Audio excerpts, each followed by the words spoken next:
නාම යෝජනා බාර ගන්න බැයිද? යන්නකෝ. මේක විතර ප්‍රචණ්ඩත් කියා ඇති වෙනවා. ඒක තමයි ආවේ සුවඳක්. ස්වයං පුරුෂයා බලෙන් එළවලා දානවා මේ කිව්වන් වලින්. සද්ද නොකර ඉන්න ඇවිල්ලා.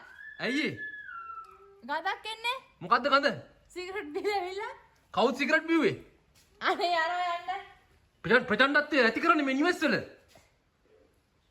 අලුත් ආණ්ඩුවෙන් මෙහෙමද ස්වයං පුරුෂයන් සරකන්නේ? තේ දෙන්න යනවා. මුකුත් එළවනවා මෙතන මෙන්න. කොහොමද සලකන්නේ ස්වයං පුරුෂයාට? තම පරක් වෙලා ආවේ. යම් කිසි සිදුවීමක් වුණා තමයි. මේකත් ඉන්න සද්ද නොකර. බීලා ඇවිල්ලා. අරුව තමයි ඔක්කොම කරේ. අරුව තමයි හැමදේම කරේ අරුව. මම මොනවත් කරේ නැහැ. දඩගොලේ කරේ. දැක්කද?